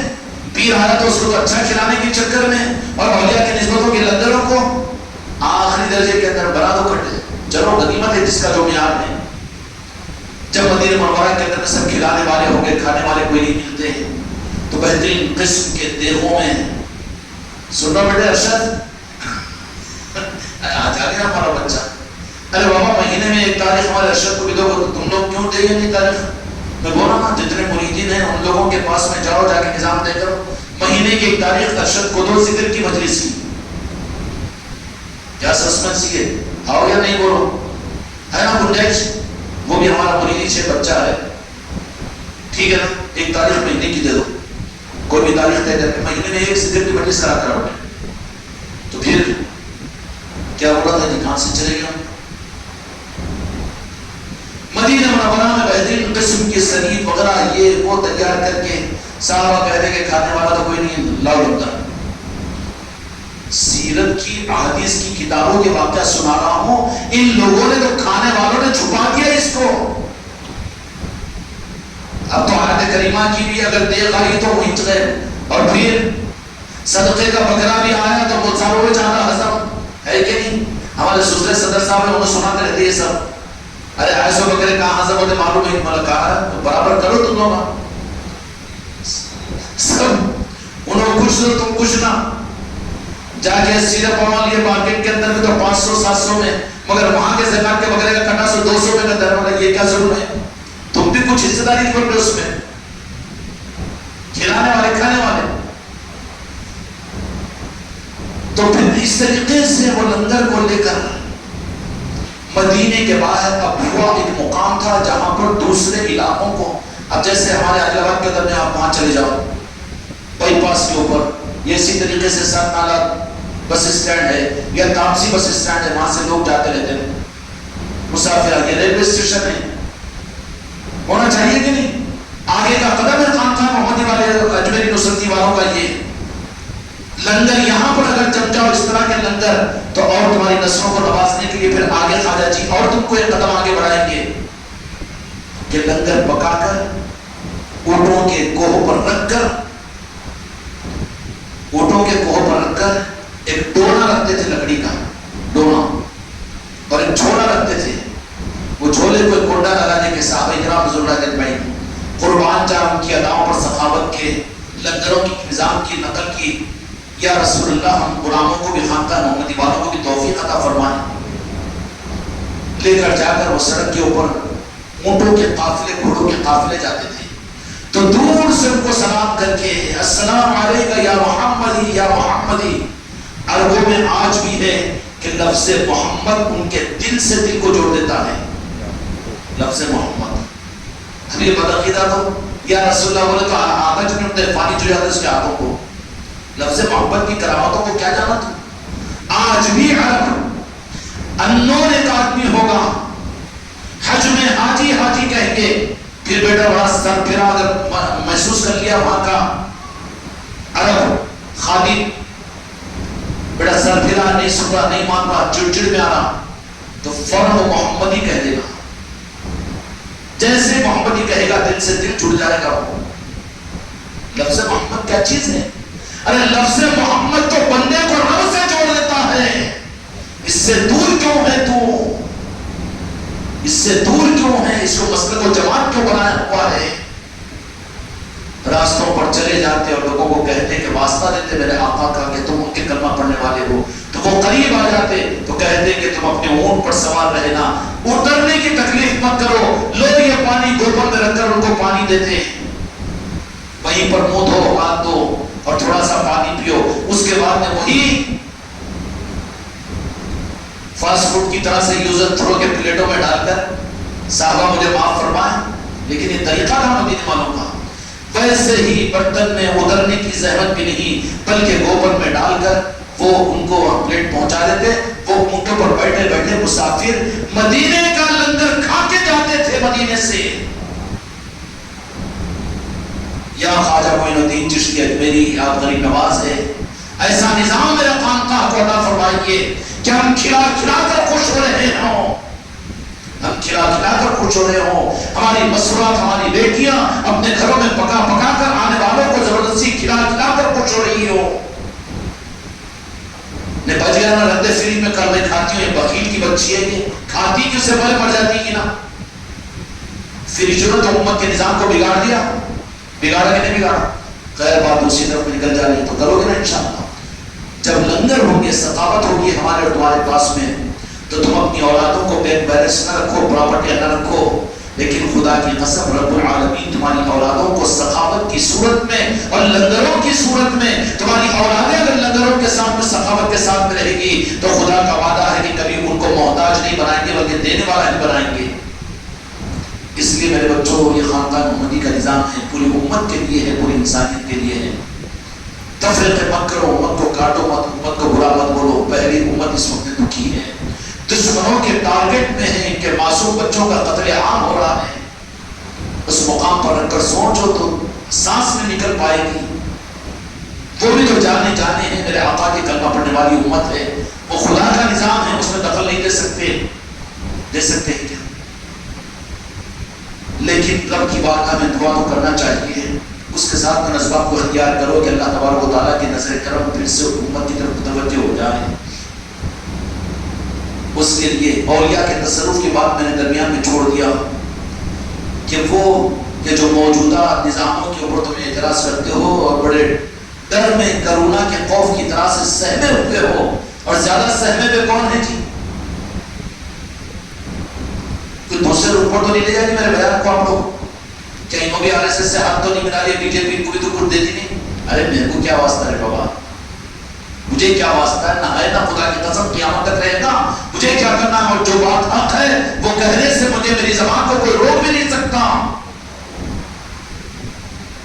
یہ جن کا باؤ بنائے ہوئے ہیں ایسا کہ جیسا وہ آ جائیں گے تو اللہ دستبردار ہو جائے گا، بے سہارا امت کو چھوڑ دے گا. مسلمانوں کا کیا ہوگا؟ ارے ارے ارے تیرے ممبروں سے، تیری زبان سے، تیرے رومالوں سے، تیرے حلیے سے اچھا نہیں لگتا نا یہ امت کو بزدل بنانا.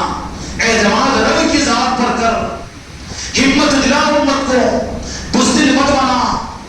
جیسے یہودیوں نے کرونا سے امت کو بزدل بنا کر بہت کچھ لوٹ لیا، ایسے الیکشن کا ڈر بتا کر کرونا سے زیادہ امت کو بزدل بنا دیا نا. یہ تو اب یہ تو اپنے چھاؤں سے ڈر رہا ہے، چھاؤں سے ڈر رہا ہے. ڈر رہا ہے ارے کیا ہوگا؟ 4 تاریخ کیا ذی الحجہ ہے؟ اس دن رمضان کا چاند ہے. پاگل کیا سمجھ لیا خدا کی طرف سے کوئی مقرر ہے؟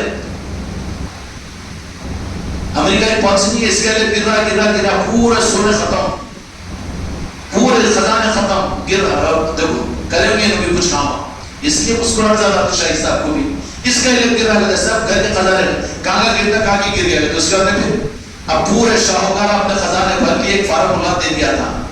ویسے یہ شاہکار بھی ممبروں پہ بیٹھ کر امت کو 4 تاریخ ارے 4 کیوں ہے لاچار؟ کیا کرنا وچار؟ کیا رب کی قدرت سے آگے بات نکل چکی ہے؟ میرے آقا کی امت کو تو میرے آقا کے نعرہ پاک سے جوڑ. عزت و کامیابی، سر بلندی، وَأَنْتُمُ الْأَعْلَوْنَ وَإِن كُنتُم مُؤْمِنِينَ قرآن پاک کا وعدہ ہے. کیا ان آیتوں کو بھول چکے ہیں؟ آج مسجد کے ممبروں سے مسلمانوں کو سبق بھلا دیا جا رہا ہے. یہ کوئی تعلیم ہے اسلام کی؟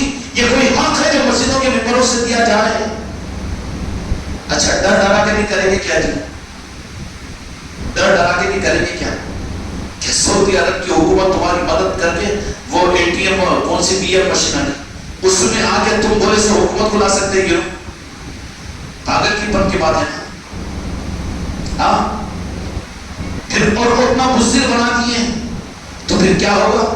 اس کے بعد بیٹھو گے جیسا گردن جھکا کے بس کیا ہے، بس حکومت ہی سب کچھ ہے، وہی کیا ہاتھ میں سب کچھ ہے، تو کیا ہے پھر؟ ہم کچھ نہیں، ہم تو غلام ہیں، ہم کیا کریں؟ بس جے جے کرتے رہیں گے، قوم کو بیچ دیں گے نا.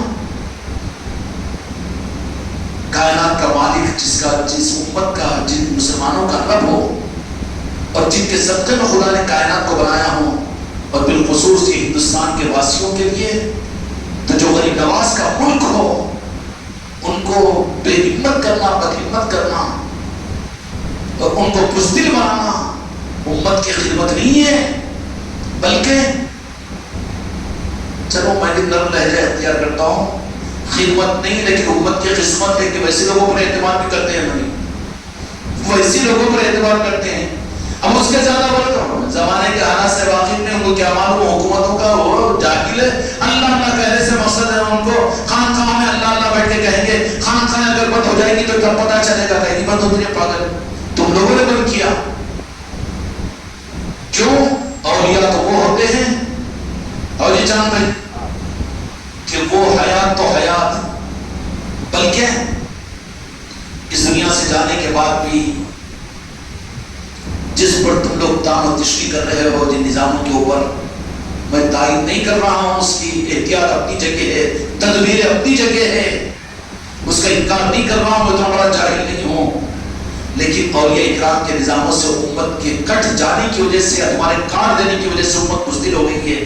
تاج الورا تاج الاولیاء حیات میں بھی نوازتے رہے، پردہ ہونے کے بعد بھی اپنے آستانے پر 98 کروڑ روپے کا کام کوئی مدرسے والے سے، کوئی مولانا سے اور کوئی پیر سے، کوئی مسلمان ملک سے، کوئی مسلمان حکمران سے سعودی عرب کے سامنے جا کر رسید بک رکھ کر ان سے نہیں لیے، بلکہ انہی میں کے صف میں کے ایک آدمی کو نکال کر بی جے پی کے MLA سے اپنے نظام کو لے کر یہ بتا دیا کہ اختیارات تو ہمارے ہاتھ میں دیا ہے سلطان الہند نے، لیکن کرسیوں پر تم کیا بیٹھتے ہو؟ کرسیوں پر بٹھانے والے تو کوئی اور ہے.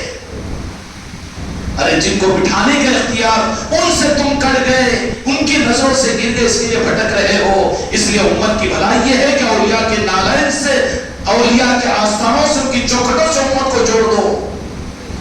اور جوڑو بھی تو منت مرادوں کے لیے، صرف گیارہویں اور کنڈوں کے لیے نہیں، صرف نیازوں کے لیے، بکروں کے لیے نہیں، بلکہ اولیاء کی محبت پیدا کرا کر ان کی چوکھٹوں سے ایک ایک کلمہ گو کو جوڑ دو تو وہاں سے ان کو ایمان کی خیرات ملے گی، میرے آقا کے ایمان کی نسبت ان کو ملے گی. سمجھ میں آئی بات؟ اس لیے میرے بچوں، میرے دوستوں، ذی الحجہ کا مہینہ شروع ہو رہا ہے. اس مہینے کے اندر سب سے بڑا عمل اللہ کی بارگاہ میں جو پسندیدہ عمل ہے وہ قربانی، جانوروں کا خون بہانا. تم لوگوں نے حصص کی قربانیوں سے قربانی کی لگت کی تو وہ لوگوں نے قانون بنایا کہ یہ جانور کاٹنا، وہ جانور نہیں کاٹنا، بوم کر رہے. کیوں نہیں بنا تھا تب قانون؟ تم دکانہ نہیں لگا رہے تھے نا. ہر مسلمان اپنے ذمے، اپنے گھر کے حساب سے بڑا جانور ذبح کرتا تھا. 7 بکرے، ایک آدمی 10 بکرے. اچھی بات تھی نا جی. تجربہ کہنے کو کسی کا نام لینا، میرے کو تو حق ہے نا، میرے سسرے صاحب کا بھی. یہ بڑے بڑے بکرے جا کے گاڑی میں بھر کر لے کر آتے تھے، 7-8 بکرے. وہ بکرے گئے، منڈیاں گئے، چمڑے بھی گئے. اب بلکہ وہ حصہ بھی ہے کہ ختم ہوا کہ وہ حصہ بھی. کیوں ایسی نوبت؟ یہ سب کارستانی عوام کی نہیں ہے، یہ بانٹنے کھانے والوں کی ہے، چمڑے والوں کی اور مدرسوں کے رسیدوں کا اثر ہے جو امت کو ان نسبتوں سے کاٹ رہے ہیں. سمجھ گئے بات؟ بخیل نہیں بن رہے تھے، بلکہ ہر مسلمان اپنے گھر، اپنے خاندان کے حساب سے بڑا جانور لیتا، 7 قربانیاں دیتا، 7 حصے اپنے گھر میں جانور کا ذبح کرتا. نہیں ہے 1 بکرا، 2 بکرے، 3 بکرے. بتا رہا ہوں خود ہمارے سسرے صاحب، میں نے خود دیکھا سو کے 7 بکرے لاتے تھے ڈھونڈ کر جا کر بازاروں سے، اور اچھے طرح فرما. لیکن اسی کے چند سال کے بعد نے بیٹھا کہ بکرے بھی غائب، بیل بھی غائب. اب اس کا حصہ بھی باقی ہے کہ وہ بھی کٹ گیا. کیوں ہوتا ہے؟ عوام کے در میں سے ان نسبتوں کے ختم ہونے کی ذمہ دار عوام نہیں ہے، بلکہ وہ حصے والے نظام ہے، وہ مولویوں کا نظام ہے، وہ فتوے والوں کا نظام ہے. دکانداروں کی وجہ سے امت کو حق سے دور کر رہے ہیں. اس لیے میرے بچوں، ایک جانور کی قربانی اپنے ذمے ہے. گھر کے اندر میں 8 آدمی ہیں، 8 بکرے. اگر بکرے نہیں لے سکتے ہیں تو بڑا جانور لیے تو 7 حصے ٹھیک ہے، 7 حصے اپنے اعتبار سے طے کر لو. 2 جانور لے رہے ہوں تو اس میں وفاداری کے ثبوت کے لیے کبھی ہمارے آقا دو جہاں کے مالک محمد رسول اللہ صلی اللہ علیہ وسلم کے بارگاہ میں بھی تو اپنی قربانی کا ہدیہ پیش کرو.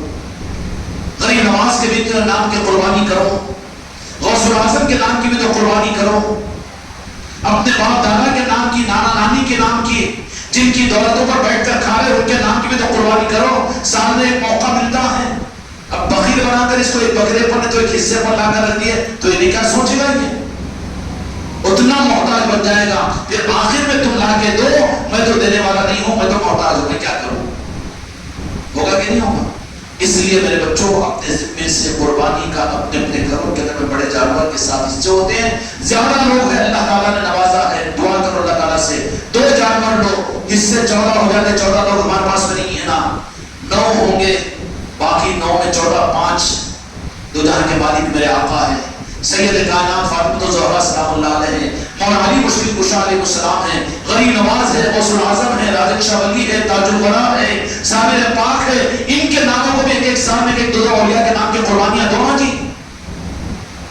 دے سکتے کہ نہیں دے سکتے؟ دینا چاہیے کہ نہیں چاہیے؟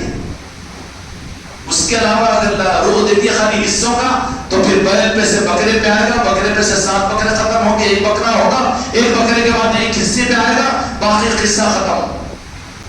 مرنے سے پہلے خود کی قربانی بھی غیر ہو جائے گی نا. اس لیے امت کو سر پر ڈالو، اور اس کا علاج یہ ہے کہ کوئی سمجھ رہا ہے کہ 11 مہینے 27 دن تو میں بہت اچھا، میرے پاس کیا کر لی تھی تم؟ کیا بات کر رہے؟ میں کیا شادی میں نہیں جا سکتا؟ 10,000 روپے خرچ نہیں کر سکتا میں بیمار ہو گیا تو علاج نہیں کرا لے سکتا میں یہی علاج کیوں کروں؟ یورپ میں جاتا ہوں 10,000 روپے خرچ کرتا ہوں، میرے میں فرید یورپ میں جاتا ہوں، ناگپور کو جاتا ہوں علاج کرانے کو، میں 20,000 روپے خرچ کرتا ہوں، حیدرآباد جاتا ہوں 50,000 روپے خرچ کرتا ہوں. لیکن 11 مہینے 27 دن تو ایسا رہے گا، کانا یوں آنکھیں یوں کرے گا، لیکن 3 دن وہ اتنا آخری غریب بھکاری بن جائے گا، میرے پاس بھی کہاں ہے قربانی کو. تو اس کا علاج یہ ہے کہ کسی کی قربانی کا گوشت لے بھی مت، کہنا کہ نہیں میں قربانی دے رہا نہیں ہوں تو قربانی کا گوشت فلاں کو دے دو، مجھے مت دو، تیری اصلاح ہوگی، اگلے سال تو دینے کے قابل بنے گا. کیوں بات ٹھیک ہے؟ حج حاجیوں کو اللہ تبارک و تعالیٰ اپنے در پر بلایا ہے، بات دوسرے اوپر نکل گئی. قربانیاں بھی وہاں پر دیں گے، اس کی نقل ہم اور آپ کریں گے. وقوف عرفات میں، عرفات کے میدان میں قیام بھی کریں گے، وقوف بھی کریں گے، ہے نا. مینا کے میدان میں بھی جائیں گے وہ لوگ، سب کچھ ہوگا. رمی اور جمرات بھی کریں گے، صفا مروہ کے اندر بھی سعی بھی کریں گے. کعبۃ اللہ کا قیام بھی ہوگا، ان کا کعبۃ اللہ کی نمازیں بھی ہوگی. مبارک ہے حاجیو تمہارا حج کو جانا. لیکن ہم رہنے والوں کے لیے کیا میرے آقا نے ہم کو محروم کیا؟ سوال ہی پیدا ہوتا ہے. ایک سوال مختصر یہ ہے، اپنے ذہن سے لو سوچو اس کو، کہ نماز جو اہم عبادت ہے اس کو تو اللہ تبارک و تعالیٰ نے اپنے گھر میں، اپنی مسجد میں، اپنی مسجدوں میں پڑھنے کا حکم دیا. رمضان کے 1 مہینے کے روزے اپنے اپنے گھروں پر رہ کر، زکوٰۃ اپنے مال کے اپنے علاقے میں خرچ کرنے کا حکم دیا. کلمہ خود پڑھ کر ایمان کا رکن پورا ہو گیا. لیکن حج کے لیے امت کو بلایا کیوں؟ بلایا کیوں؟ نماز پڑھنے، کوئی زیادہ نماز نہیں ہے وہاں پر، 1 رکعت بھی زیادہ نہیں ہے 5 وقت کی نمازوں کے علاوہ، ہے کہ پھر کون سے عمل کے لیے بلایا؟ حج میں حاجی کو صرف اللہ تبارک و تعالیٰ نے مختصر الفاظ میں ترجمانی شاید تمہیں صحیح نہیں کر سکوں گا، پریکٹیکل بتانے کے لیے، پریکٹیکل کلاس کے لیے حج کو فرض کیا اللہ نے. تھیوری رہتی نا جس سال میں پڑھتے، لیکن پریکٹیکل کلاسیں سال میں بہت کم دنوں میں ہوتی ہے. اللہ تعالیٰ نے حج کے لیے بلایا تو پریکٹیکل بتانے کے لیے، اور بلا کر کیا بتایا؟ کیا بتایا اللہ تبارک و تعالیٰ نے؟ انبیاء کے نظام، وہاں پر خدا کی قدرت کے مظاہرے، چاہے زمزم، صفا مروہ کی صحیح، چاہے زمزم ہو کہ صفا مروہ کی صحیح ہو کہ مینا کی قربانیاں ہوں، وہ سب کچھ پریکٹیکلی وہاں کے حالات کو بتا کہ یہاں پر ہوا تھا، یہاں پر ہوا تھا، یہاں پر ہوا تھا. کیا کس نے تھا؟ انبیاء اکرام علیہ السلام نہیں، بلکہ اولیاء نے جو وہاں پر کیا. ان اولیاء کے اعمال کی نقل بتانے کے لیے حج کو، حاجیوں کو بلایا اللہ نے. صفا مروہ کی صحیح کس نے کی؟ حضرت حاجرہ علیہ السلام نے، نبی نے نہیں کی. پھر بلا کے کیا کرتا اللہ تعالیٰ؟ صفا مروہ کی صحیح کرو. کیوں؟ کہ یہاں پر حضرت حاجرہ اور میرے ولیہ تھی. کیوں؟ کہ قیامت تک تمہارے دین کے لیے تمہارے رہبر جو ہوں گے وہ اولیاء ہوں گے. دیکھو آ کر صفا مروہ کی صحیح جو میری ولیہ نے کی تھی، ولی کے عمل کے بتانے کے لیے حاجی کو حج کے لیے بلایا. مصلی ابراہیم پر بلایا تو کہا کہ وہاں پر نماز پڑھو، ماتھے کو ٹیکو. ابراہیم علیہ السلام کے قدم مبارک کے اندر میں وہاں پر قدم یہ مبارک کا نشان ہے تو وہاں پر ماتھے کو ٹکوایا کہ میرے خلیل کے قدم مبارک ہے. قدم بوسی کے منکرو وہاں جا کر تو کرتے ہو کہ نہیں کرتے ہو؟ قدم نہیں ہے وہاں پر، خالی نشان ہے، نشان کو کرتے ہو. تو قدم سامنے آ جائے تو بچنا، بچے گا کیا؟ وہ فارمولا کہ اگر انہوں رہے تو پھر کرتے تھے نا، ہم نہیں کرتے تو پھر آ جائے کہ نشان پر کیوں کر رہا ہے؟ خیر ان تفصیلات جانے کا موقع نہیں. حج پریکٹیکل کلاس کے لیے امت کو بلایا رہا ہوں، بتایا سب وہاں پر. چاہے زمزم کو کتنا پیتا، کتنا نہاتا اور کتنا لاتا بھی ہے نا، کیا ہے چاہے زمزم. حضرت اسماعیل ایک نبی کے ایڑیوں کی رگڑ کا وہ چشمہ ہے جو حضرت حاجر علیہ السلام کی بے چینی پر ایک ولیہ کی بے قراری اور دل کی التجا پر خدا پاک نے چشمے کو ظاہر کیا اور جاری کیا.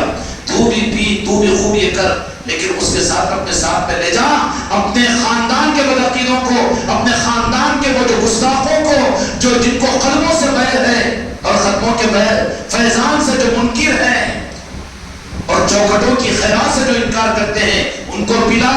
تو پھر عام پانی کی طرح سے بیٹھ کر پینا سنت ہے، 3 سانس میں نہیں، بلکہ یہ وہ خاص شاہ زمزم ہے کہ اب تو بیٹھنے والا سنت نہیں بلکہ کھڑے ہو کر پی سنت ہے. کیونکہ پہچان کرے کہ عام پانی نہیں ہے بلکہ زمزم ہے، وہ زمزم ہے، تاکہ پہچانے تو زمزم کیا ہے. اولیاء کے نظاموں کی پریکٹیکل کلاس کے لیے امت کو وہاں پر بلاتا ہے. اس لیے قیامت تک امت کو سنبھالنے کے لیے اللہ تبارک و تعالیٰ نے قرآن و حدیث کی صورت میں اولیاء کے نظام کو رکھا ہے. خوش ہو جاؤ خانقاہ محمدی والوں کہ خانقاہ اولیاء کا نظام ہے نا جی، یا بعض و تقریر نصیحت کا یا کتابوں کے پڑھنے کا، بیانوں کے کرنے کا نہیں ہے نا، اولیاء کا نظام ہے. یہاں کا ہر نظام اولیاء کی نظام کی نقل ہے. اور پورے خانقاہ محمدی اکبری نصرتی کا نظام خدا کی قسم اولیاء کی نقل اور اولیاء کے نظاموں کی ہی نقل ہے، اس کے علاوہ کچھ نہیں ہے. نہیں تو ان کے نظاموں کی نقل کی اگر سعادت تم کو ہم کو مل رہی ہے تو ہمارے لیے اس زمانے کے اندر میں دین کی اصل روح ہے. یہ اللہ تعالیٰ بھرپور توفیق عطا فرمائے، قبولیت کا راستہ ہم کو عطا فرمائے. بحق لا الہ الا